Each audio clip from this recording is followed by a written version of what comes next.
ಸ್ನೇಹಿತರೆ ನಮಸ್ಕಾರ. ಕಾಶ್ಮೀರದ ಪಹಲ್ಗಾಮ್ನಲ್ಲಿ ಕಳೆದ ವರ್ಷ ನಡೆದ ಹತ್ಯಾಕಾಂಡ ನಿಮಗಿನ್ನೂ ನೆನಪಿದೆಯಲ್ಲ? ಭಯೋತ್ಪಾದಕ ಪಿಶಾಚಿಗಳು ಅಮಾಯಕ ಟೂರಿಸ್ಟ್ಗಳ ಮೇಲೆ ಅನ್ಯಾಯವಾಗಿ ಗುಂಡು ಹೊಡೆದು ಸಾಯಿಸಿದರು. ಅದಕ್ಕೆ ಉತ್ತರವಾಗಿ ಭಾರತ ಕೂಡ ಆಪರೇಷನ್ ಸಿಂಧೂರ ನಡೆಸಿ ಪಾಕಿಸ್ತಾನಕ್ಕೆ ತಕ್ಕ ಎಚ್ಚರಿಕೆ ನೀಡಿತು. ಆಗ ಪಾಕಿಸ್ತಾನಕ್ಕೆ ಓಪನ್ ಆಗಿ ಸಪೋರ್ಟ್ ಮಾಡಿದ ಒಂದೇ ಒಂದು ದೇಶ ಅಂದರೆ ಅದು ಟರ್ಕಿ. ಆ ಟರ್ಕಿ ಈಗ ಇನ್ನೊಂದು ಸಾರಿ ಪಾಕಿಸ್ತಾನದ ಜೊತೆ ಅಧಿಕೃತವಾಗಿ ಕೈ ಜೋಡಿಸಿದೆ. ಮಾತ್ರ ಅಲ್ಲ, ಭಾರತದ ಜೊತೆಗೆ ತುಂಬ ಉತ್ತಮ ಸಂಬಂಧ ಹೊಂದಿರೋ ಸೌದಿ ಅರೇಬಿಯಾ ಕೂಡ ಪಾಕಿಸ್ತಾನ ಜೊತೆಗೆ ಸೇರಿದೆ. ಹಾಗಿದ್ರೆ ಏನಿದು ಈ ಮೂರು ದೇಶಗಳ ಟ್ರೈಪಾರ್ಟಿ ಅಗ್ರಿಮೆಂಟ್? ಈ ಒಕ್ಕೂಟದಿಂದ ಈ ಮೂರು ದೇಶಗಳಿಗೆ ಆಗೋ ಅಡ್ವಾಂಟೇಜ್ ಆದರೂ ಏನು? ಅದಕ್ಕೆ ಬೇರೆ ಯಾವುದಾದ್ರೂ ಮುಸ್ಲಿಂ ರಾಷ್ಟ್ರಗಳು ಸೇರ್ಕೊಳ್ಳೋ ಚಾನ್ಸ್ ಇದೆಯಾ? ಇದರಿಂದ ಭಾರತಕ್ಕೆ ಸಿಗ್ತಾ ಇರೋ ಒಂದು ದೊಡ್ಡ ಸಿಗ್ನಲ್ ಏನು? ಯಾಕೆ ಇದನ್ನ ಎಲ್ಲರೂ ಇಸ್ಲಾಮಿಕ್ ನ್ಯಾಟೋ ಅಂತ ಕರೀತಿದ್ದಾರೆ? ಇದೇ ಇವತ್ತಿನ ಸ್ಟೋರಿ. ನಾನು ಸುಧನ್ ವದೇರಾಜೆ, ನೀವು ನೋಡ್ತಿದ್ದೀರಾ ಕರೆಂಟ್ ಕನ್ನಡ.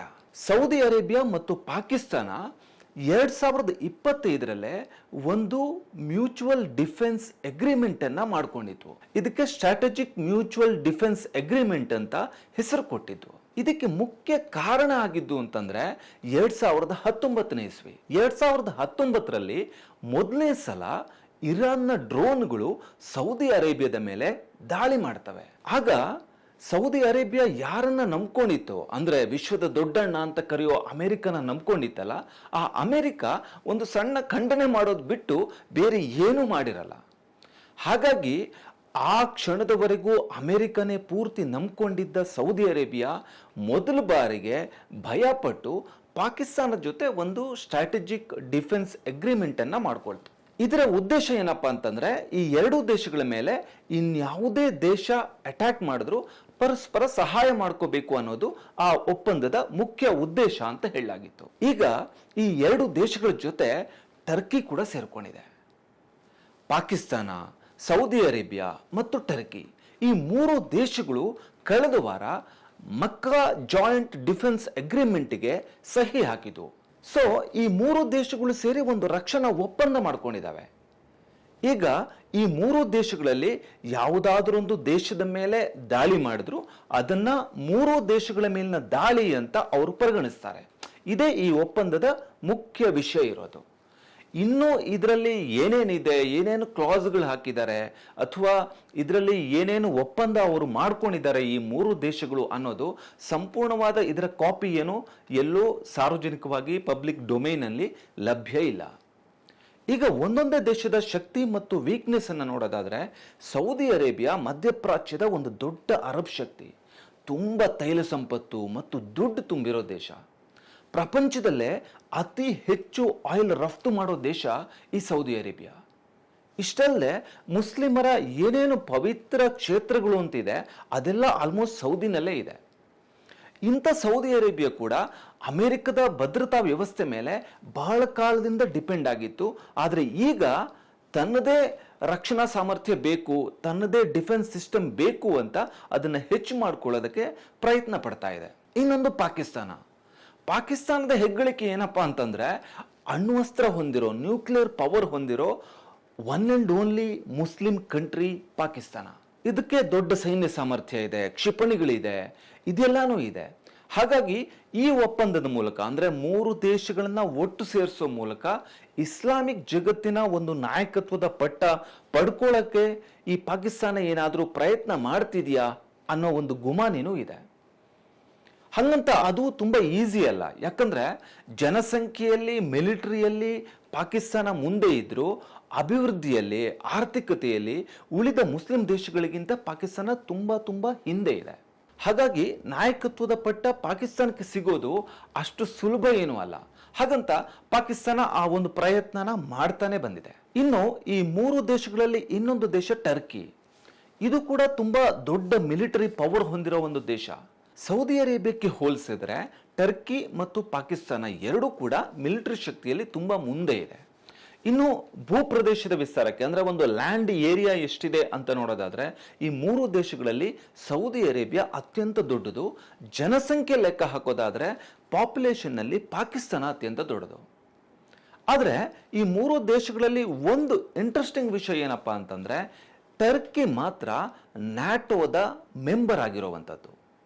ನ್ಯಾಟೋ ಅಂದ್ರೆ North Atlantic treaty organisation. North ಅಮೆರಿಕದ ಯುರೋಪಿನ 30 ದೇಶಗಳು ಮತ್ತು ನಾರ್ತ್ ಅಮೆರಿಕದ 2 ದೇಶಗಳು ಅಂದ್ರೆ ಅಮೆರಿಕ ಮತ್ತು ಕೆನಡಾ, ಹೀಗೆ ಟೋಟಲ್ 32 ದೇಶಗಳು ಈ ನ್ಯಾಟೋದ ಸದಸ್ಯರಾಗಿದೆ. ಹೀಗಾಗಿ ನ್ಯಾಟೋದಲ್ಲೂ ಒಪ್ಪಂದಗಳಿರೋದ್ರಿಂದ ಟರ್ಕಿಗೆ ನ್ಯಾಟೋ ಕಡೆಯಿಂದನೂ ಬೆಂಬಲ ಸಿಗ್ತಾ ಇದೆ, ಈ ಕಡೆ ಈ ಹೊಸ ಒಕ್ಕೂಟ ಮಾಡಿರೋದ್ರಿಂದ ಈ ಕಡೆಯಿಂದನೂ ಬೆಂಬಲ ಸಿಗ್ತಾ ಇದೆ. ಹಾಗಿದ್ರೆ ಮೂರು ದೇಶಗಳ ಈ ಹೊಸ ತಾಕತ್ತು ಯಾರಿಗೆ ಕುತ್ತು ತರುತ್ತೆ ಅಂತ ನೋಡೋದಾದ್ರೆ, ಈ ಮೂರು ದೇಶಗಳಿಂದ ಮುಂದಿನ ದಿನಗಳಲ್ಲಿ ಏನೇನೆಲ್ಲ ಆಗ್ಬೋದು, ಸ್ಪೆಷಲಿ ಭಾರತದ ಮೇಲೆ ಏನು ಪ್ರಭಾವ ಆಗ್ಬೋದು ಅನ್ನೋದನ್ನ ನೋಡೋದಾದ್ರೆ, ಭಾರತ ಮತ್ತು ಸೌದಿ ಅರೇಬಿಯಾ ಮಧ್ಯೆ ಕಳೆದ ಕೆಲವು ವರ್ಷಗಳಲ್ಲಿ ಅಂದ್ರೆ ಬೇರೆ ಬೇರೆ ವಿಷಯಗಳಲ್ಲಿ ತುಂಬಾ ಸಂಬಂಧ ಬೆಳೆದಿದೆ.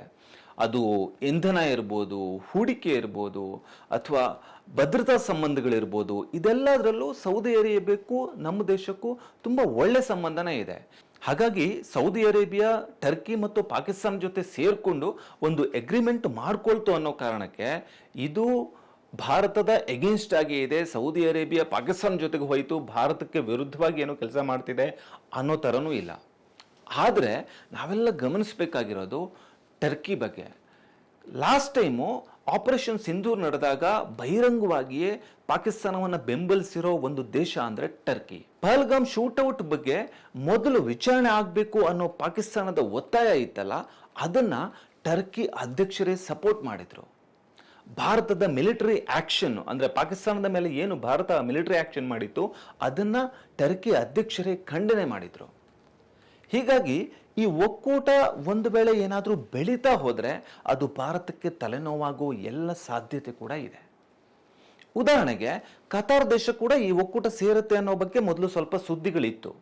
ಸದ್ಯಕ್ಕೆ ಅದೇನು ಸೇರ್ಕೊಂಡಿಲ್ಲ, ಆದರೆ ಮುಂದಿನ ದಿನಗಳಲ್ಲಿ ಕತಾರು ಅಥವಾ ಇನ್ನೊಂದು ಅರಬ್ ಕಂಟ್ರಿ ಈ ಅಗ್ರಿಮೆಂಟ್ ಒಳಗಡೆ ಬರೋ ಚಾನ್ಸಸ್ ಅನ್ನ ನಾವು ಅಲ್ಲಗಳೆಯೋ ಹಾಗಿಲ್ಲ. ಇನ್ನೊಂದು ಮುಖ್ಯವಾದ ವಿಷಯ ಅಂತಂದ್ರೆ, ಈ ಮೂರು ದೇಶಗಳಲ್ಲಿ ಪಾಕಿಸ್ತಾನ ಮಾತ್ರ ನ್ಯೂಕ್ಲಿಯರ್ ಪವರ್ ಹೊಂದಿರೋ ಒಂದು ದೇಶ, ಅಂದ್ರೆ ಅಣ್ವಸ್ತ್ರ ಹೊಂದಿರೋ ದೇಶ. ಹಾಗಿದ್ರೆ ಪಾಕಿಸ್ತಾನ ಬೇರೆ ದೇಶಗಳಿಗೂ ಅಂದ್ರೆ ಟರ್ಕಿ ಅಥವಾ ಸೌದಿ ಅರೇಬಿಯಾಗೂ ತನ್ನ ನ್ಯೂಕ್ಲಿಯರ್ ಪವರ್ನ ಶೀಲ್ಡ್ ಕೊಡುತ್ತಾ ಅಂತ ಇಲ್ಲಿರೋ ಒಂದು ಪ್ರಶ್ನೆ. ಆದರೆ ಸದ್ಯಕ್ಕೆ ಆ ಬಗ್ಗೆ ಯಾವ ಸ್ಪಷ್ಟತೆ ಕೂಡ ಇಲ್ಲ. ಒಂದು ವೇಳೆ ಅವರು ಪಡ್ಕೊಳ್ಳಬಹುದು, ಪಡ್ಕೊಳ್ಳದೆ ಇರಲೂಬಹುದು, ಇದು ಇನ್ನೂ ಸ್ಪಷ್ಟನೆ ಸಿಕ್ಕಿಲ್ಲ. ಈ ಅಗ್ರಿಮೆಂಟ್ ಬಗ್ಗೆ ನಾವು ಮಾತಾಡುವಾಗ ನೋಡಬೇಕಾದ ಇನ್ನೊಂದು ವಿಚಾರ ಏನಪ್ಪಾ ಅಂತಂದ್ರೆ, ಇಸ್ರೇಲ್ ಮತ್ತು ಅಮೆರಿಕದ ಬಾಂಧವ್ಯ.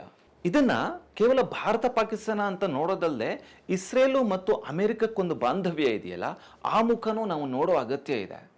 ಯಾಕಂದ್ರೆ 2025 ಡಿಸೆಂಬರ್ನಲ್ಲಿ ಇಸ್ರೇಲು ಕತಾರ್ನಲ್ಲಿರೋ ಹಮಾಜ್ ವ್ಯಕ್ತಿಗಳ ಮೇಲೆ ದಾಳಿ ಮಾಡಿತ್ತು. ಅಂದ್ರೆ ಅಲ್ಲಿವರೆಗೆ ಗಾಜಾ ಪಟ್ಟಿಯಲ್ಲಿರೋ ಹಮಾಜ್ಗಳ ಮೇಲೆ ಮಾತ್ರ ಇಸ್ರೇಲ್ ದಾಳಿ ಮಾಡ್ತಾ ಇತ್ತು. But for the first time ಅದು ಕತಾರ್ನ ಭೂಮಿ ಮೇಲೂ ಹಮಾಜ್ಗಳನ್ನ ಟಾರ್ಗೆಟ್ ಮಾಡ್ತು.